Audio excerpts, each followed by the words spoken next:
Hey everybody, welcome to the second video in my top 50 games of all time series. Today we're going to be going from number 31 through 40. So let's just go ahead and jump right into it. So my number 40 is going to be Star Wars Rebellion. This is a game that came out a couple of years ago from Fantasy Flight Games. You're basically replaying the original Star Wars trilogy of movies, and it almost comes out being like a what-if type of scenario. So you have 2 or 4 players in this case, and I will say right now that I actually prefer it with 4 players because it's a head-to-head game, Rebellion versus Empire. You have Darth Vader and the Emperor and all those folks on the Empire side trying to build Death Stars, trying to find the Rebel base, and then the Rebels trying to outlast the Empire, try to run like different sort of bombing, guerrilla, warfare type things in space, and just trying to sort of outlast the Empire until sort of the support for them crumbles down into nothing and the rebellion wins. So there's a lot of like hidden orders and stuff like that, and there's some fleet combat. It's kind of a mishmash of a lot of things, and there's a lot of games kind of like this where, not a lot, there's a few games kind of like this where you are sort of controlling large forces, and it's a kind of a straight up war game in some ways, but then you kind of get down to the very personal level of interacting with specific characters and sending them on quests or sending them to help out your troops and that kind of stuff. So it has a real sort of cinematic balance of the characters and their little stories and things that are going on in the game versus that large epic scale battle. Like I said, you're trying to build the Death Star and all that kind of fun stuff here. Now, the reason I like it with 4 players as opposed to 2, which I think I'm in the minority on, although everybody that I seem to talk to, like in person, seems to like with 4 is because you can kind of commiserate with you and your partner to sort of scheme and plan and plot and all that kind of fun stuff. And so your opponents are doing the same thing as well. And you can actually play it with 3 players, and I have, where you have 2 against 1. But you don't really have any different mechanics or anything. It's just maybe the order that you play cards is a little bit different. But this is really a fun game, and you just get really cool, interesting things that happen, especially if you're a Star Wars fan. And you can say like, oh, well, Obi-Wan turned to the dark side. There's just all kinds of crazy stuff like that that can happen. The combat and everything is very pure and simple. And so in a lot of ways, it's kind of a deduction game, and it's almost like playing Fury of Dracula or something like that, where the rebellion's trying to keep their base hidden and kind of hint and feint in different directions to kind of throw the Empire off. Playtime is going to take you 2+ hours, maybe 3. It kind of depends how the game goes, because if the game goes long, you might crack above 3 hours, but not usually. Usually you'll end around the 2.5 hour mark. Like I said, the player count, 2 or 4 players. I prefer 4 players. Now, I did mention other games that have that same idea where you're playing a big kind of war game, but then you're kind of crunching down into more narrative, character-driven types things. Well, the one that is easily compared to this would be War of the Ring, which I really do enjoy. It's not on this list, although War of the Ring would be in my top 100 if I was going out to 100. This one replaces it for me. I just like the mechanics of this a little bit better. I like the sort of the sneaky part of it. The way that the sneaking works in this is a little bit, for me, better than the way it works in War of the Ring. Whereas War of the Ring, you have the forces of good and Sauron sort of fighting all over the board, and then you're trying to sneak Frodo and Sam down to put the ring into Mount Doom.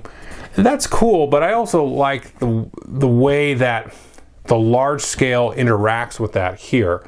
Because the Sam thing is like a separate game, or Sam and Frodo thing is like a separate game, and then you have the large battles, and that's a different game. So there's a couple of win conditions there that you're sort of tugging and pulling, and that's what kind of holds that game together. Whereas this, the Rebel base is very much a part of the combat and everything, and everything. So everything really revolves around, it's a little bit more stuck together intrinsically, and it feels like a little bit like you are in a position of control, like you're a very high admiral or general in either the rebellion or the Empire in this case, and you as a player are in control of that. Where in War of the Ring, this is such a stupid nitpick, but in War of the Ring, like, you feel like you're playing a game.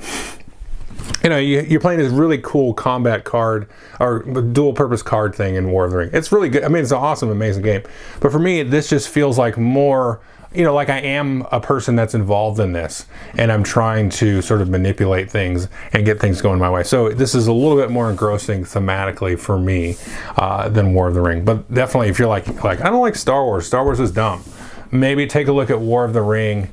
There's a couple other games like that. One later on this list is kind of in that same vein where you're like having, large epic scale forces, and then also down nitty gritty, characters and that kind of stuff. So anyway, that's Star Wars Rebellion. That is number 40.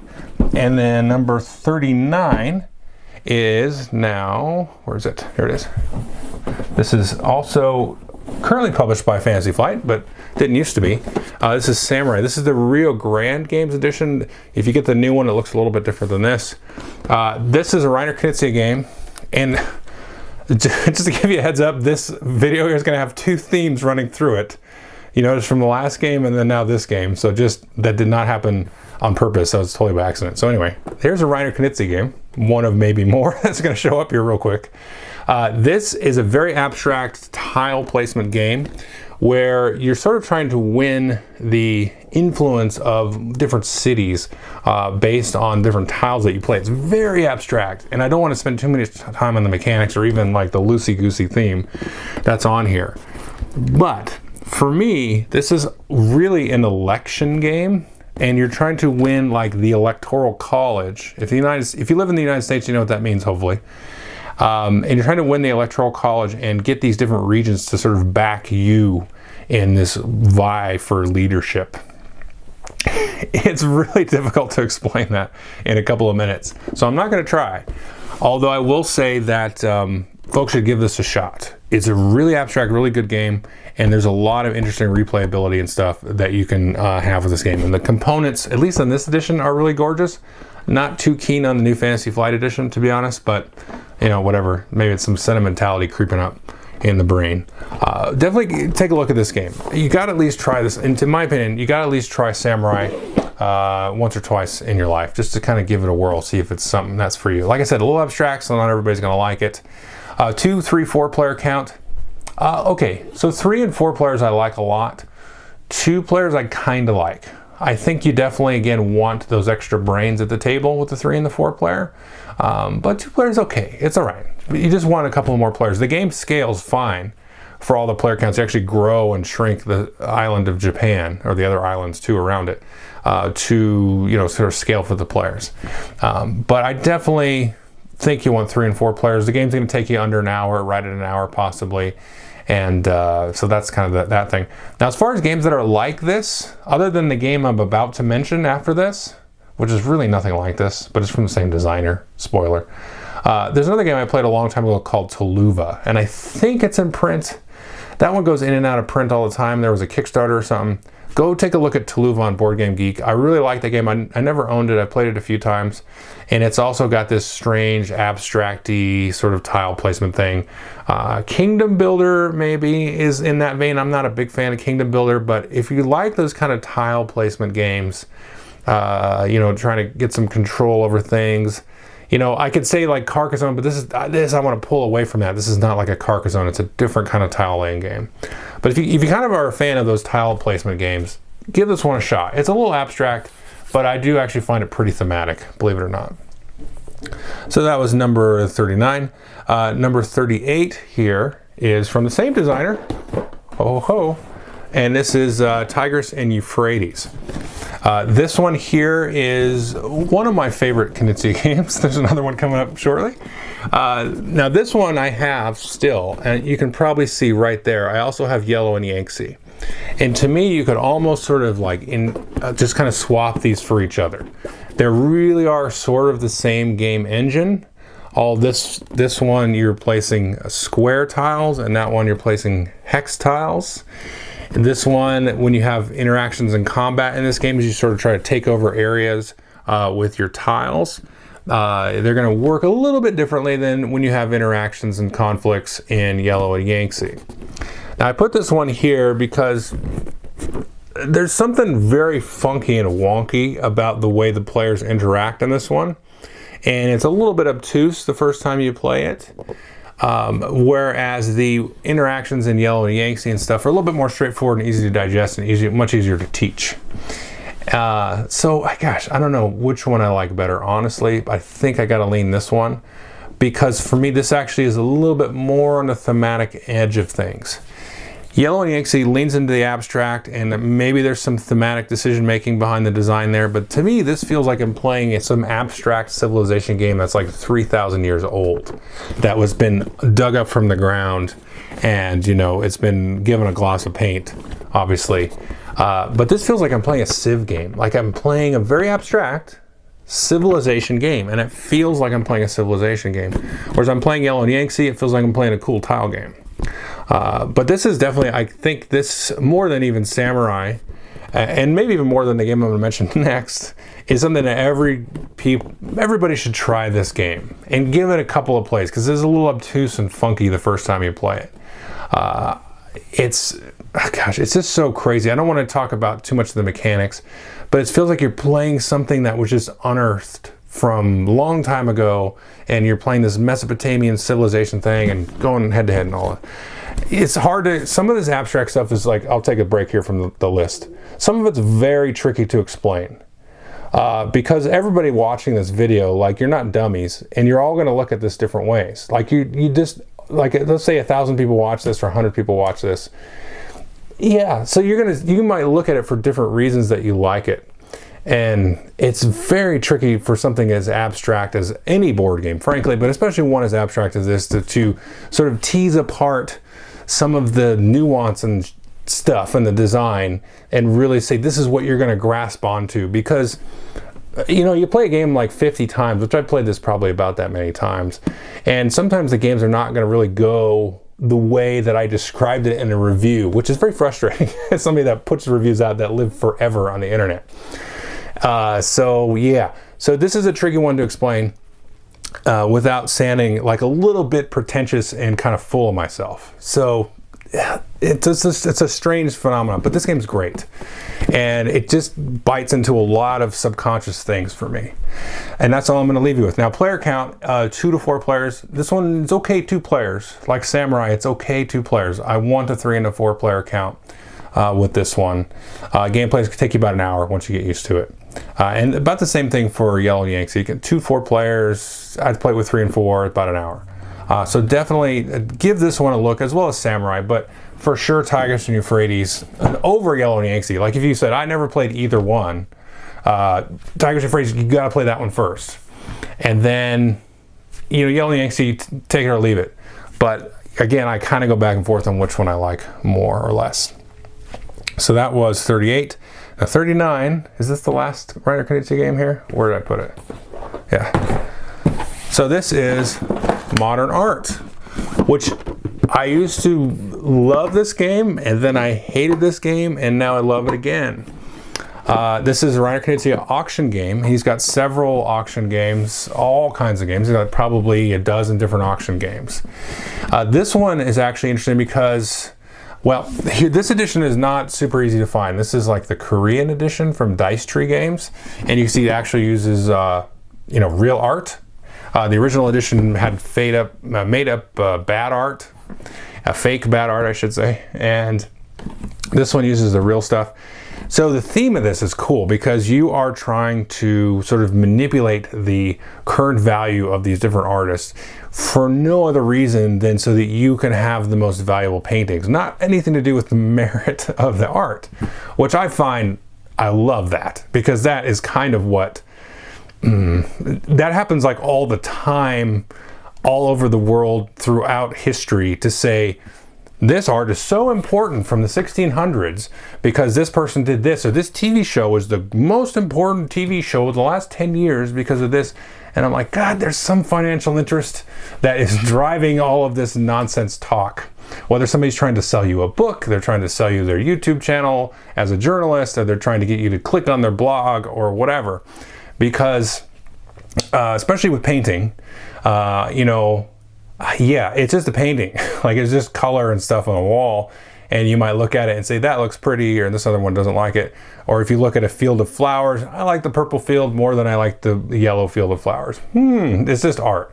So just appreciate it while you're still alive, okay? And then, but this is funny because you're like trying to just manipulate it, and I love it because you're just trying to mess with stuff, and I'm like, that's how Earth is.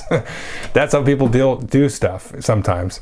And the other cool thing about this is through the process of trying to just manipulate and, you know, change the price of something, it has all the different types of auctions that you can do. So there's silent auctions, there's you know, loud auction where you're just bidding, there's once around auctions and all this kind of stuff. So you based on these cards of these different artists that you play, you're going through the motions of these different auction styles over the course of the game.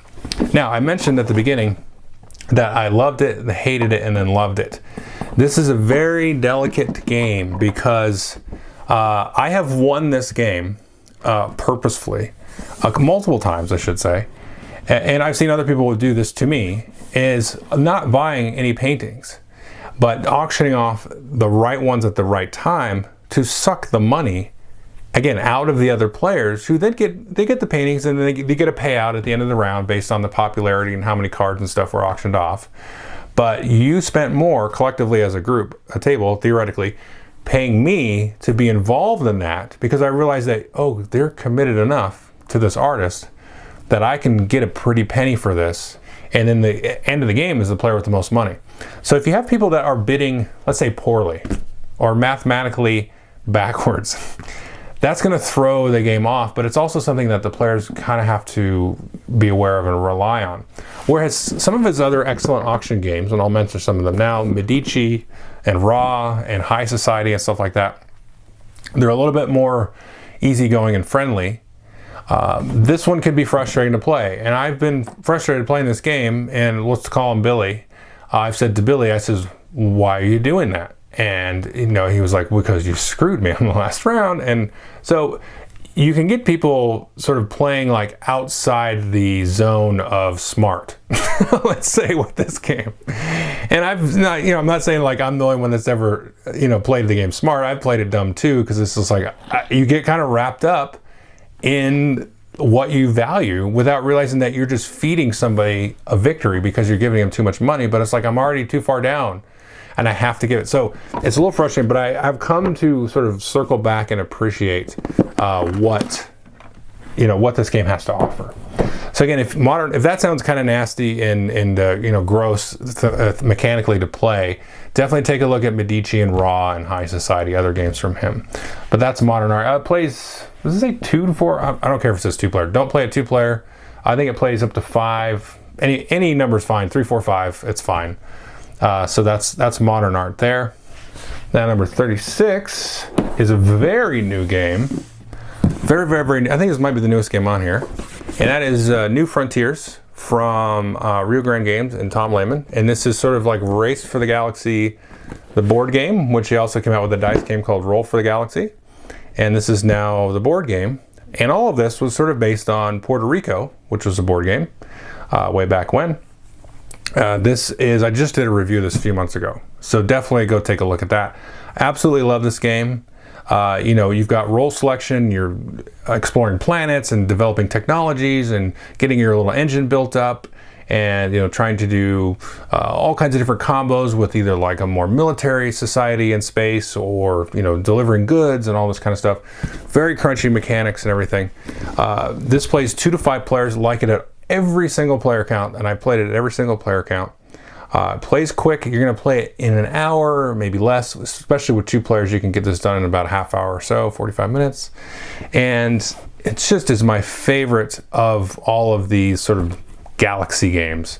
I prefer this over Race and Roll for the Galaxy. I prefer it over Puerto Rico, no question. It just kind of is this sort of latest refinement of that kind of role selection, you know, timing dynamic in terms of like what I'm going to do when, and, you know, gauging what all these other players are doing and sort of reacting and being in a position to sort of leech off other players as they like, oh, if I do this now, you know, one of these players is going to call, you know, develop or settle, and I'll be in a good spot to react to that and have stuff ready for it. So in terms of that kind of precise timing, if you enjoy that kind of thing in a game, this is really going to work itself out. And there's a lot of different kind of combos and everything sort of baked into this base game. I assume they're going to come out with expansions. I don't know that it actually needs them, because there's a lot of variability and stuff baked into here. But anyway, a lot more details in that review, which is pretty recent for New Frontiers. Definitely go check that out. I really have been enjoying the heck out of this game though lately. So number 35 here is a little odd. It's this box full of cards, and this is Warhammer Age of Sigmar Champions, and it's a trading card game. This is a game from last year. This has basically knocked out any hint of any other trading card game. I've been a big fan of the Versus trading card game. Netrunner, I was a big fan of that. I played a lot of Magic the Gathering over the years. This to me, I can talk a lot about this game. I'll try to keep this a little bit simple here. So there's a couple of things.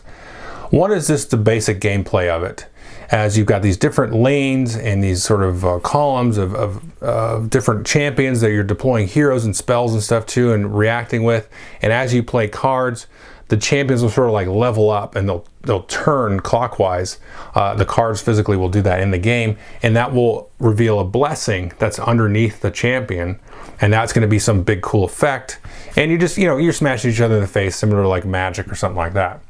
So that's a really interesting thing. And once you sort of get into the game, like if you just played with the starter sets, you'd have to play them with a few times, I think, to really get at this. Once you sort of try to, you can sort of scratch the surface of the meta of what's going on based on who's playing what where, because sometimes you're playing a card to like, oh, put this guy out and do some damage to my opponent, that cool. But I might want to do it over here, because this is going to trigger that ability on the champion that's going to get them to rotate along on their quest to reveal that big blessing. And so there's some good back and forth there, and there's also some good back and forth in terms of like watching what the other players are doing and being like, okay, don't put anything in this lane because he's going to try to spin up his quest and do this and that. So that, there's a lot to talk about there, honestly. So I'll keep that brief. Now, the other side of it that I really like is you can actually scan the physical cards into an app and play with those cards online against people all over the world and play the game online. And in the app itself, you can get packs of cards and stuff. Anything that you collect in the app obviously just lives in the app, and you have extra cards there. But you can take these physical cards that you have, scan them in, and then you don't have to really pay for anything in the app at all. I've never spent a cent in the app. But the cool thing is you can take these decks and play. There's so many different like modes and things in the app. There's like these long single player campaigns and these different trials and little weird one-off things where you'll play against these decks that are absolutely cheating. And you've got to sort of assemble like the perfect deck to try to beat them. But then you can play casual games online or in like this ranked competitive mode. And it really complements the physical collection that you have, because you can go and play and like, okay, well, ideally I want 3 of this really good card, but physically I only have 1 of them, but I can swap in these 2 other cards that are maybe more commons, they're not rares, and then see how that works out and kind of tweak your deck and get a ton of practice in online. And then you can sort of tweak these decks here and not really feel like you're forced to go chase down some rare or anything, because you can spend a lot of time playtesting and tweaking your decks. And they realize, well, maybe I do want to spend a couple of bucks and go get this rare or something. Maybe I haven't actually had to do that, but they're on like the 3rd set now, and with that first set there was a couple of things a little bit out of balance, but as these last couple of sets have come out, there's a lot of very competitive decks.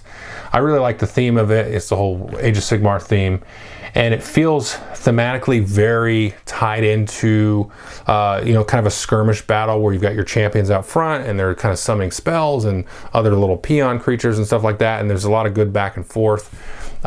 Excellent game. I can't recommend it enough. And again, the ecosystem and the way that it's balanced out, like I've just got 1 booster box from each set and that's it. I don't really feel like I need anything more, and I'm not chasing anything down, but I've got enough to play. I can get new cards rewarded to me just by playing games online. They just kind of shower you with cards, and so there's not really a lot that you have to invest in or anything. So that's the whole balance of that. It's just perfect. And I think Netrunner players specifically, I had a note here for that, would really like this game, because it's kind of hard to explain, but there's the way that you sort of try to deduce what's going on and where, how to play and when to play. Because a lot of times the way the actions are very discrete in this game, there's no mana or anything. It's just you get 2 actions per turn. So knowing when to give up your actions just to draw cards versus, throwing bait out at an opponent and that kind of stuff. It's very, very strong in Warhammer Champions. So definitely take a look at this. I think I have a note about playtime. I mean, games can take you half an hour to play a single game, but you usually play multiple games back to back.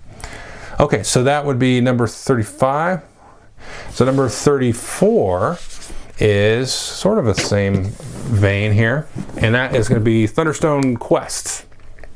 This is from AEG. This is a huge box here.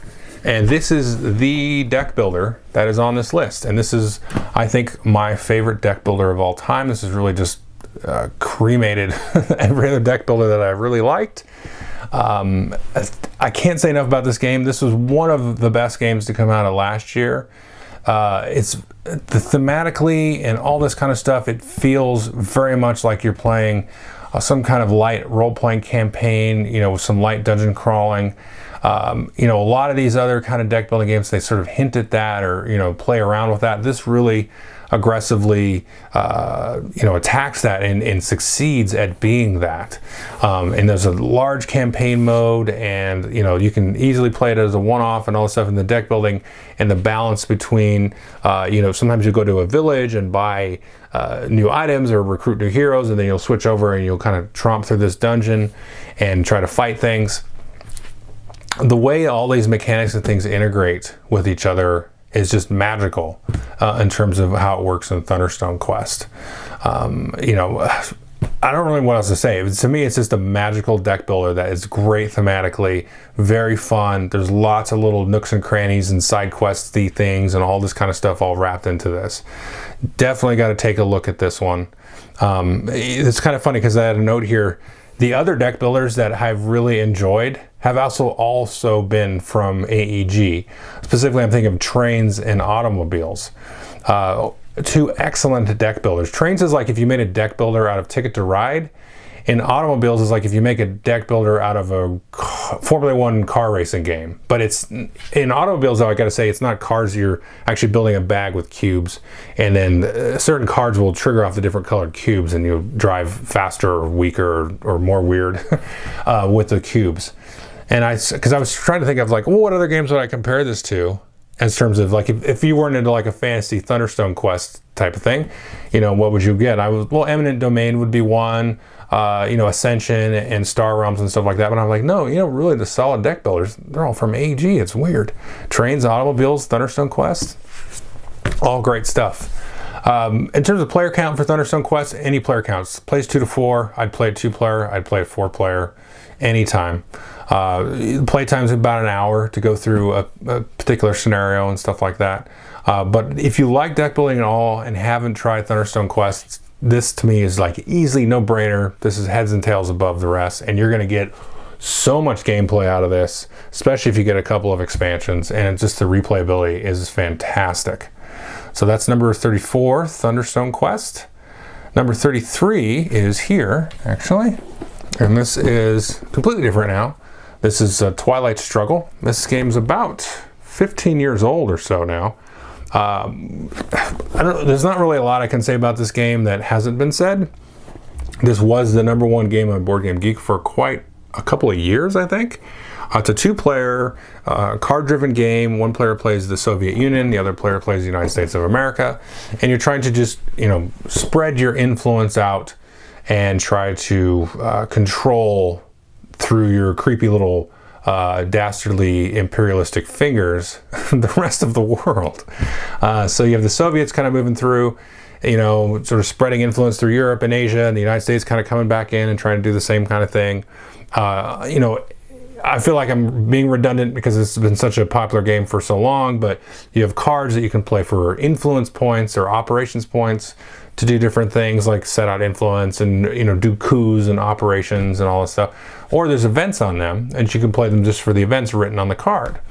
But if I'm the US player and I have a Soviet card and I can't play the event, but I play it for the operation points, that's going to trigger the event for the Soviets. But there's all kinds of weird different ways you can get around that, and you try to time it so that when you do play the card, it isn't as great for the other player as it would have been if you played it earlier or later in the round, and that kind of stuff.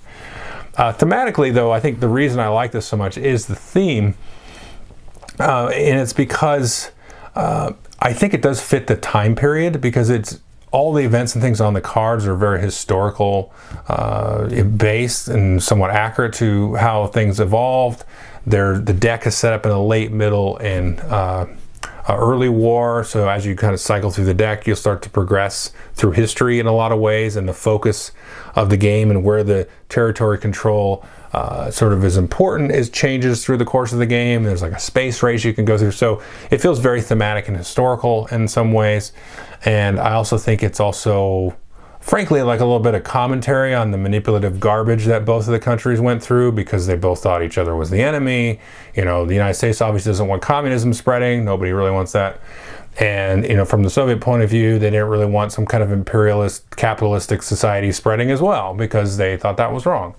And so some of the actions taken by both governments were sort of like not super hot ideas, and not super great for the people that lived in the countries where they were manipulating leadership and, you know, having regime change and coups and stuff like that.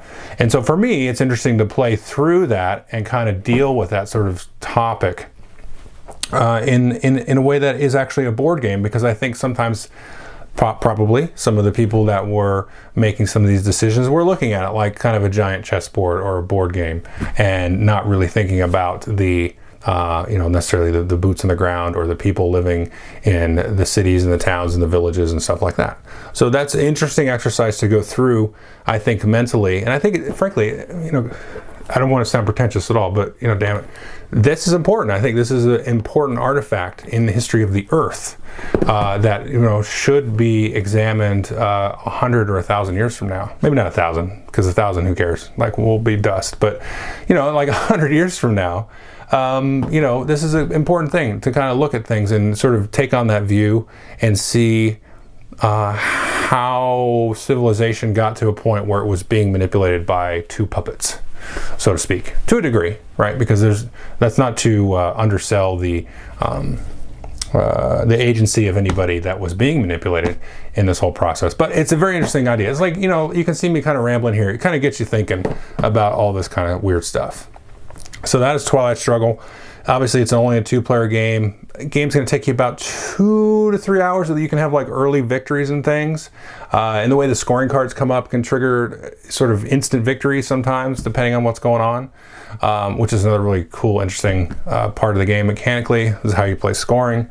But yeah, so definitely a huge recommend. This is another one I'd throw in with like Tigris and Euphrates and stuff. Like, yeah, you should. I think you should play this one just to kind of get it and experience it and see what it's like, and just to kind of do it. It may not be fun, but I would say at least try it once. I think it's fun, but, you know, try it once and see how it goes. So that was number 43, and number 42 is here. This is going to be tricky to do because it's Imperial Assault, and that's all of it because they're now done publishing it. They're not going to make any more, so I've got it all collapsed here into this box.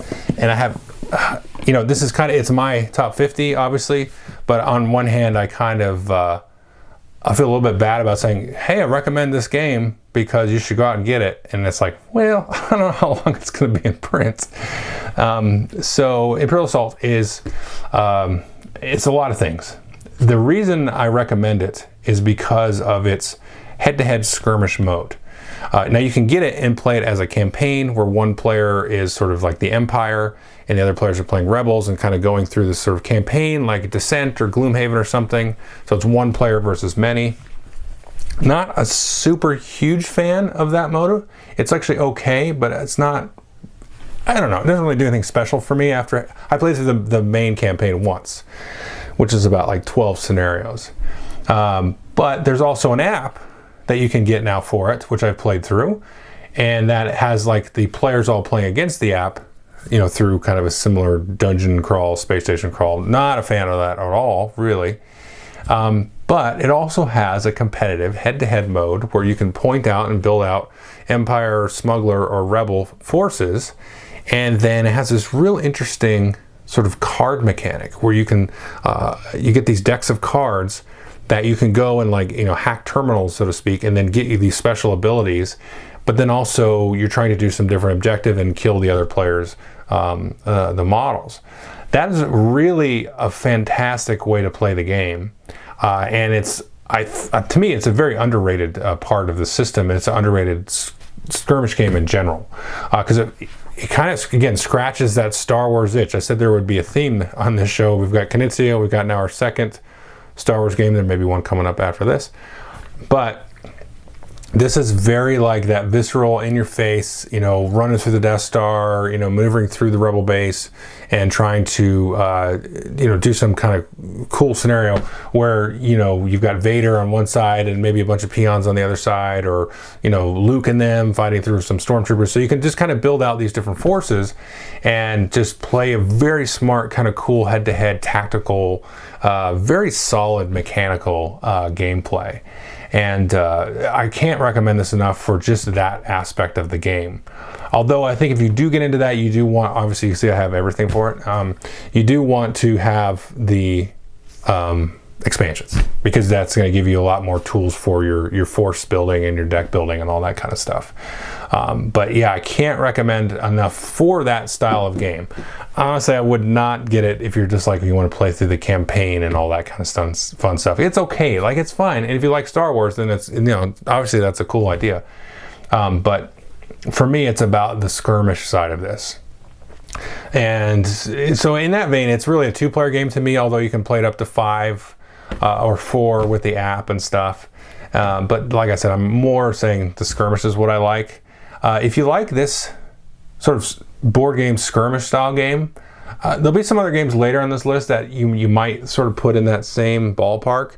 But if you really want just tactical, straight up combat stuff, a couple years ago, Fantasy Flight also put out Doom, the board game, which is a one versus many game, but it's not meant to be a campaign. It's just head-to-head skirmish. So it's really a solid skirmish game, and the mechanics and the excitement of the combat in that Doom game are really kind of close to this. And frankly, I would also mention the new Batman game, which I just reviewed a couple of weeks ago from Monolith Games, and that's a very good head-to-head skirmish game, although it's, again, 1 player versus many in that case, but you could also do 1 versus 1. There may be some other games like that up here as we get up the list, but again, the skirmish is really the important part of this one, I think. All right, so that's number 42, Imperial Assault. Number 41, it's another Star Wars game. I don't know what happened. It's all Knizia and Star Wars this week. So this is Star Wars Risk. Now this is like the black edition. There's 2 editions. You can just get the regular one. This is the black. There's nothing different other than some component differences. There's no reason not to get the black one, because usually it's on sale for super cheap. What this is you're basically playing the last half an hour for Return of the Jedi. So you've got the folks on the Endor moon trying to take down the shield. You've got Darth and Luke fighting in the lightsaber fight. You have the space battle of all the X-Wings versus the TIE fighters and trying to blow up the Death Star and all that fun stuff. So you're basically playing that through this kind of weird dual card play. So you draw these cards, they'll have 1 of 2 actions on them, and you pick one and do it, and keep going. And it's just this giant tug of war back and forth between trying to activate these different areas of the board. It's very light, very, it's not super solid and strategic. There's a lot of, some luck and stuff. But to me, it's just a super fun game. It takes you about half hour, 45 minutes, and you're playing through Return of the Jedi, which is kind of cool.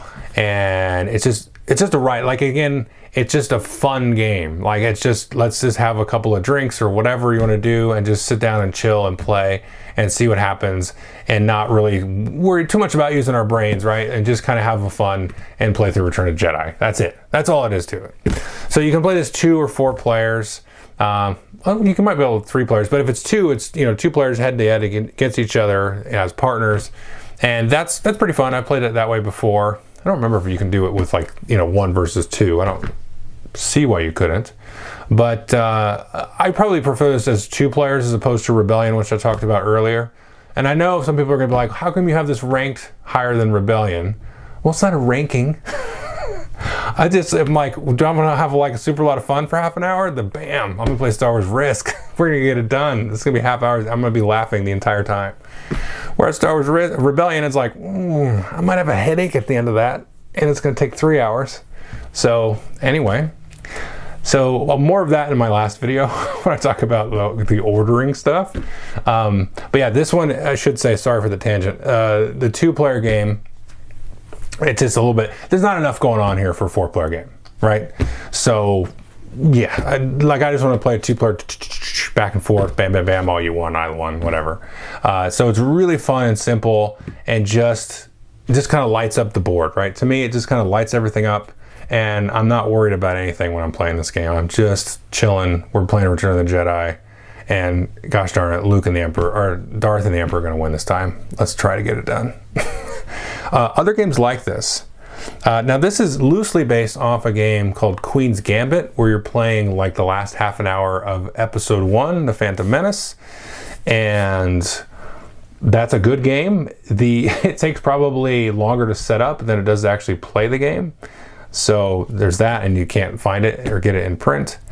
But it's a little bit tricky to sort of compare the two in that way, because this is it feels a little bit simpler than Queen's Gambit. And like I said, you can't get it, so it's not really worth saying. But yeah, I would say if you're like a Star Wars fan and you like Return of the Jedi and stuff like that, then man, to me, this is a no-brainer game. Like, it's just super fun and this visceral and just wacky and just seat of your pants having a good time. Okay, so that is the next 10 games, number 31 through 40. And so tune in tomorrow on the podcast and YouTube when I go through the 21 through 30. Thanks.